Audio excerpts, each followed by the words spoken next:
Hello दोस्तों। आज की कहानी है बहू की अधूरी खुशियाँ। गीता आज अपने मायके जा रही है। 1 महीना पहले ही उसके पति की मृत्यु हुई है। साथ छोड़ गए हैं एक 3 साल का बेटा मोहित। मोहित अपने नाम के ही अनुरूप, कोई भी एक बार उसे देख ले, उसे निहारे पुचकारे दुलार करने से खुद को रोक नहीं सकता। गीता खिड़की से बाहर भागते हुए पेड़ों को एकटक देखे जा रही है। इन भागते हुए पेड़ों की भांति उसकी जिंदगी भी जैसे शून्य में खो गई है, बिना मंजिल के आस लगाए। क्या मिला उसे इन 5 साल की जिंदगी में? जैसे हिसाब लगा रही थी, अपनी खुशियों का, अपने गम का, अपने समझौतों का हिसाब किताब कर रही थी। 5 साल पहले गीता की शादी रमेश से हुई थी। 8वीं तक पढ़ी थी कि अच्छे घर से रिश्ता आया। गीता के पिता को यह रिश्ता इतना पसंद आया कि वह बस हाँ कर दिए। रमेश का परिवार संपन्न था। परिवार में रमेश के पिता गिरधारी जी, उसकी माँ शांति जी, उनसे एक छोटा भाई रुपेश और एक बहन मालती। गिरधारी जी सरकारी शिक्षक थे, पत्नी गृहिणी थी। रुपेश और शांति पढ़ाई कर रहे थे और रमेश अपने चाचा जी के व्यापार में साथ काम कर रहा था। ले देकर खाता पीता संपन्न परिवार था। गीता के पिता मुरारी जी इस रिश्ते को खोना नहीं चाहते थे, इसलिए अपनी बेटी की पढ़ाई रोकने से गुरेज नहीं किया उन्होंने।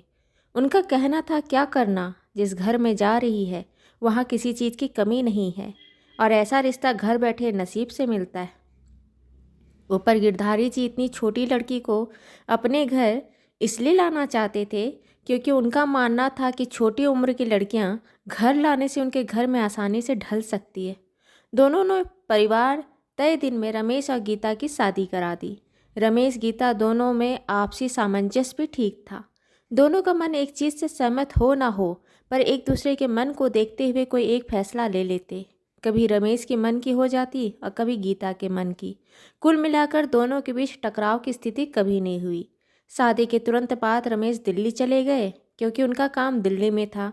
गीता अपने ससुराल वालों के साथ इंदौर में रह गई। शांति जी ने कहा, अभी तो समय है बहू को परखने का, वह हमारे बुढ़ापे में सेवा करेगी कि नहीं।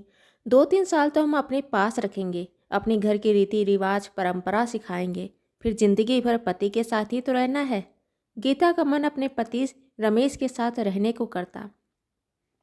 उसके कंधे पर सर रखकर बातें करना, शाम को उसके घर लौट कर आने का इंतजार करना, घर से जाते समय उसे बाय करना, कितना कुछ चाहती थी।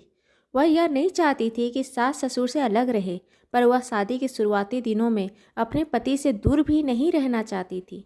फिल्मों की शौकीन गीता फिल्म जैसी ज़िंदगी की उम्मीद नहीं करती थी, लेकिन हाँ, ज़िंदगी के कुछ पल फिल्मों जैसी तो होनी चाहिए थी ना। रमेश मन से बहुत अच्छा इंसान था, बस उसे शराब की बुरी लत थी।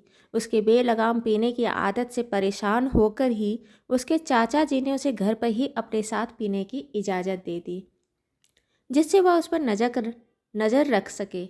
4-5 महीनों में 4-5 दिन के लिए रमेश इंदौर आता। वही समय गीता अपने पति के सानिध्य का सुख ले पाती। 1.25 साल बाद गीता गर्भवती हुई। घर में खुशियों की जैसी बाढ़ आ गई। सास ने कहा, बहू का ध्यान यहाँ ज़्यादा अच्छे से रख पाएंगे, तभी तो बच्चा स्वस्थ होगा। गीता फिर रमेश के पास नहीं जा पाई। बच्चे होने के बाद शांति जी ने कहा, बच्चा बहुत छोटा है, बहू अकेले संभाल नहीं पाएगी। गीता फिर न जा पाई। बच्चा सब जब सहारे लेकर गिरते पड़ते चलना सीख रहा था। लगभग 9-10 महीनों के बाद गीता ने दबी जबान रमेश के पास जाने की इच्छा जताई तो शांति जी ने कहा, हमारा मुन्ने के बिना मन नहीं लगेगा, रमेश के साथ ज़िंदगी भर रहना है। हमारा क्या पता कब तक की ज़िंदगी है, मैं मुन्ने को कहीं नहीं जाने दूंगी। गीता फिर मन मार कर रह गई। 3-3.5 साल गुजर जाने के बाद वह रमेश के पास दिल्ली आ पाई। 6 महीने हुए थे कि शांति जी की तबीयत बिगड़ जाने की वजह से उसे वापस इंदौर लौटना पड़ा। कई महीने और निकल गए। दिल्ली में रमेश को कभी कभी पेट दर्द होता था, पर उसने कभी ध्यान नहीं दिया। पेट दर्द की दवाई ले लेता। एक दिन रमेश को पेट में तेज दर्द होने के बाद हॉस्पिटल में एडमिट करना पड़ा। पता चला ज़्यादा शराब पीने की वजह से किडनी पर असर हुआ है। समय का मार ऐसा था कि 15 दिन हॉस्पिटल में एडमिट रहने के बाद उसकी मौत हो गई। 5 साल की शादी में गीता 6 साढ़े 6 महीना ही साथ रह पाई। रमेश के साथ तो ढंग का एक यादें भी नहीं बना उसके मन में। ससुराल में रमेश के जाने के बाद गीता को अच्छे ढंग से रखा जाता था, लेकिन उसके मन में अपनी सास के लिए सिर्फ कड़वाहट थी। अब उसकी पूरी ज़िंदगी थी सास के रिवाज और परंपरा को निभाने के लिए। नहीं था तो रमेश, जिससे उसकी ज़िंदगी में रंग था। दोस्तों, अगर आपको मेरी कहानी अच्छी लगी तो इसे लाइक करें, शेयर करें और सब्सक्राइब करें। और हाँ, मिलते हैं एक नई कहानी के साथ एक छोटे से ब्रेक के बाद। धन्यवाद।